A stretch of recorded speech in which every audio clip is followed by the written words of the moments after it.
지금 금값이 5,443달러를 찍었습니다. 역사상 최고가죠. 언론은 이걸 투기 광풍이라 부르는데 진짜 부자들은 이미 알고 있었습니다. 이건 거품이 아니라 종이화폐가 죽어가는 소리거든요. 달러든 원화든 모든 법정 화폐가 가치를 잃고 있다는 신호입니다. 그래서 돈 많은 사람들은 지금 미친 듯이 실물을 사모으고 있습니다. 수익을 내려는 게 아니에요. 무너지는 시스템에서 탈출하려는 겁니다. 주류 언론이 말하지 않는 데이터, 기관들이 몰래 쌓고 있는 포지션을 보면 전혀 다른 그림이 보입니다. 지금 미국과 런던 시장에서 은 가격이 77달러입니다. 그런데 중국 상하이에서는 86달러에서 88달러에 거래되고 있어요. 똑같은 은인데 10% 이상 가격 차이가 나는 거죠. 이게 왜 중요하냐면 자본이라는 건 항상 더 비싼 곳으로 흐르거든요. 차익 거래의 기본 원리입니다. 그래서 지금 무슨 일이 벌어지고 있냐면 서양 창고에 쌓여있던 값싼 은들이 중국과 인도로 미친 듯이 빠져나가고 있습니다. 실물 자산의 대이동이 일어나고 있는 거예요. 상하이 시장이 프리미엄을 주는 이유는 단순하지 않습니다. 이건 서구 금융 시스템이 통제해온 종이 가격의 영향력이 무너지고 있다는 뜻이거든요. 진짜 가치를 아는 쪽에서 실물을 빨아들이는 블랙홀 현상입니다. 역사적으로 실물 자산이 서쪽에서 동쪽으로 이동할 때 그건 단순한 무역이 아니라 권력의 이동을 의미했습니다. 1920년대 독일 바이마르 공화국 이야기를 해볼게요. 그때 독일 사람들은 성실하게 저축했습니다. 은행에 돈을 맡겨놓고 미래를 준비했죠. 그런데 하이퍼인플레이션이 터졌습니다. 아침에 빵 한 덩이 사던 돈으로 저녁엔 빵 부스러기도 못 샀어요. 성실한 저축가들은 하루아침에 거지가 됐고 실물 금을 쥐고 있던 사람들만 살아남았습니다.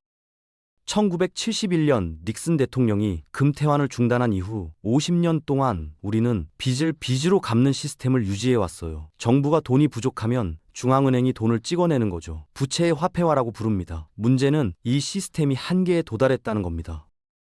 지금 우리가 보는 금값 폭등, 은값 급등은 지난 수십 년간 쌓아온 빚에 대한 청구서가 날아온 거예요. 대중은 여전히 달러를 믿고 싶어 합니다. 국가가 건재하다고 믿고 싶어 하죠. 하지만 데이터는 거짓말을 하지 않습니다. 병든 시스템의 마지막 단계를 가리키고 있거든요. 헬스장 주인이 라커룸 열쇠 하나를 11명한테 팔았다고 상상해 보세요. 평소엔 문제 없습니다. 대부분 사람들이 그냥 운동하고 가니까요. 그런데 어느 날 11명이 동시에 라커룸을 쓰겠다고 하면 어떻게 될까요? 10명은 아무것도 못 받죠. 지금 금과 M은 선물 시장이 딱 이 꼴입니다. 실물 1온스 종이 계약서가 11장씩 발행돼 있어요. 완전히 비정상적인 구조거든요. 평상시엔 대부분 계약자들이 현금 결제로 만족하니까 문제가 안 보입니다. 하지만 위기가 터지면 달라져요. 모두가 실물을 요구하는 순간 시스템이 디폴트 나는 겁니다. 더 심각한 건 은입니다. 지상에 있는 가용 물량 대비 선물 계약 비율을 보면 은이 금보다 훨씬 더 저평가돼 있어요. 어떤 기준으로 봐도 말이 안 되는 수준이죠. 이 괴리는 결국 두 가지 중 하나로 끝납니다. 은 가격의 폭발적 재평가 아니면 종이 시장의 붕괴. 둘 중 하나는 반드시 일어날 수밖에 없는 구조입니다. 과거의 금값 2,500달러, 3,000달러를 정확히 맞춘 전문가들이 있습니다. 이 사람들이 지금 뭐라고 하는지 아세요? 현재 77달러인 은이 연말까지 180달러 간다고 합니다. 117% 상승이에요. 미친 소리처럼 들리죠? 그런데 이건 추측이 아닙니다. 거대한 자금 흐름의 패턴을 분석한 결과거든요. 역사를 보면 대중이 너무 비싸다고 비웃을 때가 진짜 상승의 시작점이었습니다. 비트코인이 1,000만 원일 때도 사람들은 비싸다고 했어요. 지금은 1억이 넘었죠. 은의 가치는 단순히 귀금속으로만 평가되는 게 아닙니다. 무너지는 화폐 시스템에서 실물 담보로서 재평가되고 있는 겁니다. 지난 50년 동안 은 가격은 스프링처럼 억눌려 왔어요. 인위적인 조작과 선물 시장의 통제로 말이죠. 그런데 이제 임계점을 넘어서고 있습니다. 스프링이 풀리는 순간 어떻게 될까요? 상상 이상의 폭발적인 시세 분출이 예상되는 이유입니다. 180달러는 시작일 뿐일 수도 있어요. 헤지펀드들이 최근에 은 매수 포지션을 대거 정리했습니다. 2024년 2월 수준으로 돌아갔어요. 흥미로운 건 2024년 2월이 어떤 시기였냐는 겁니다. 바로 은 가격이 대폭등하기 직전이었거든요. 그때도 대중과 펀드들은 은은 끝났다며 공매도를 쳤습니다. 그리고 어떻게 됐죠? 가격이 폭발했습니다. 지금 똑같은 패턴이 반복되고 있어요. 기관과 군중 심리가 한쪽으로 쏠릴 때 진짜 정보력을 가진 스마트머니는 조용히 반대편에 섭니다. 미국 상품선물거래위원회 보고서를 보면 재밌는 게 보입니다. 헤지펀드가 떠난 자리를 누군가 채우고 있거든요. 보이지 않는 거대 세력들이죠. 개미 투자자들이 변동성에 겁먹고 물량을 던질 때 진짜 부자들은 이걸 저점 매수의 기회로 활용합니다. 30대 직장인 김 대리는 은이 $70에서 $80로 오르자 이제 늦었다며 팔았어요. 그런데 재벌 오너는 그 순간 수백 킬로를 사들였습니다. 누가 옳았을까요? 역사가 답을 줄 겁니다. 은은 이제 장신구용 금속이 아닙니다. 인공지능 데이터 센터의 핵심 재료예요. 고성능 반도체를 만들 때 필수적으로 들어가죠. 미국이 AI를 국가 안보의 핵심으로 선포한 이유가 뭘까요? 단순히 기술 경쟁이 아니거든요. 미래 전쟁의 승패를 가르는 열쇠입니다. 최첨단 미사일 유도 장치, 정밀 타격 시스템에도 막대한 양의 은이 들어갑니다. 그래서 미국 정부가 움직이기 시작했어요. 은을 핵심 광물로 지정하고 국가 비축을 검토하는 단계까지 왔습니다. 이게 뭘 의미하냐면 이제 가격과 상관없이 물량을 확보하겠다는 거예요. 한편 최대 공급국인 중국은 어떻게 하고 있을까요? 자국 내 수요도 부족한데 수출을 강력하게 통제하기 시작했습니다. 경제 논리를 넘어서 생존과 안보의 논리가 작동하는 겁니다. 시장 원리로는 해결이 안 됩니다. 수급 불균형이 해결 불가능한 수준으로 치닫고 있어요. 미국과 중국이 서로 은을 쟁탈하는 전쟁터가 펼쳐지고 있는 겁니다. 은의 70%는 은 전용 광산에서 나오는 게 아닙니다. 아연이나 구리를 캘 때 나오는 부산물이에요. 이게 뭘 의미하냐면 은 가격이 아무리 폭등해도 생산량을 바로 늘릴 수 없다는 겁니다. 아연 수요, 구리 수요가 늘어야 은이 덩달아 나오는 구조거든요. 완전히 꼬여있는 시스템입니다.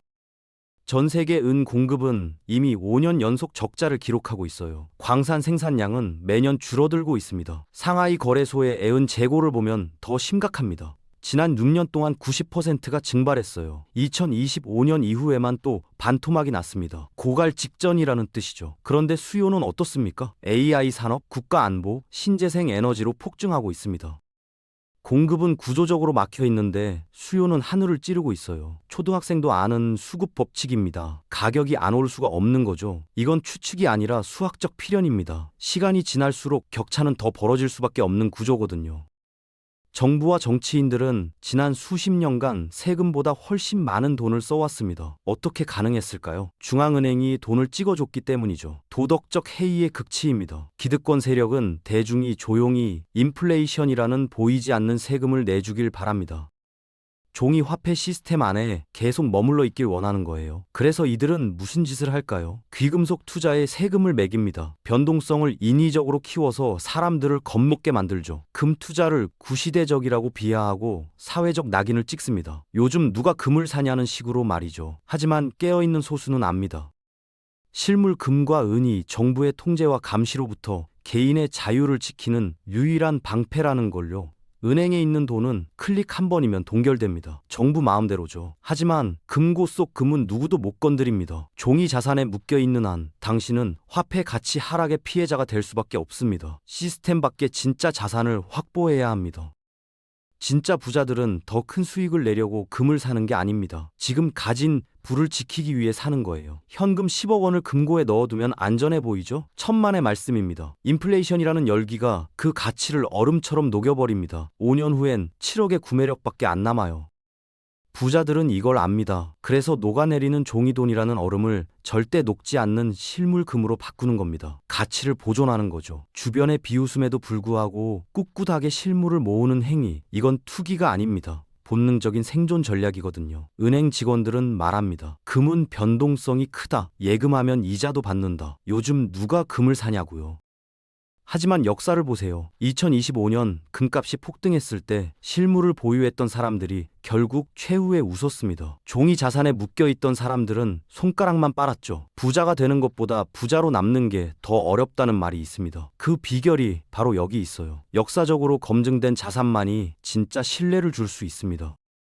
금값 $5,000가 단기적으로 과열일 수 있습니다. 선물 시장의 강제 청산 같은 시스템적 방해 요소도 분명 존재하죠. 하지만 움직일 수 없는 데이터들이 있습니다. 금은비 65대1, 상하이 재고 90% 감소. 이건 숫자 장난이 아니에요. 실물 시대의 도래를 가리키는 신호입니다. 더 결정적인 건 중앙은행들의 행동입니다. 금값이 역사상 최고가인 지금도 미친 듯이 사들이고 있어요. 왜 그럴까요? 다가올 거대한 금융 전투를 대비하는 겁니다. 그들은 뭔가 알고 있는 거예요. 반면 개인 투자자들은 어떻습니까? 가격이 비싸다며 관련 주식을 팔고 떠나고 있습니다. 이 괴리가 오히려 기회일 수 있어요. 인생 역전의 기회 말이죠. 저는 투자를 권유하는 게 아닙니다. 다만 데이터를 보라는 겁니다. 중앙은행의 말이 아닌 그들의 행동을 보세요. 금융 전쟁터에서 살아남으려면 무기가 필요합니다. 그 무기가 뭔지는 스스로 판단하셔야 합니다. 데이터는 이미 답을 주고 있으니까요. 종이 화폐의 시대가 저물고 있습니다. 실물 자산이 가치를 되찾는 제자리 찾기 과정은 이미 거스를 수 없는 흐름이 됐어요. 중앙은행의 감원 이설이 아닌 그들의 실제 행동을 주목하세요. 그게 생존의 핵심입니다. 수요와 공급의 법칙에 의한 진짜 가격 발견이 시작되면 그동안 억눌려왔던 가격은 상상 이상으로 폭발할 겁니다. 훗날 그때 살 걸이라며 후회하지 마세요. 지금 바로 자신만의 데이터를 검증하고 통찰력을 발휘해야 합니다. 병든 시스템의 호흡기에 의지할 건지 실물의 역사를 선택할 건지는 당신의 몫입니다.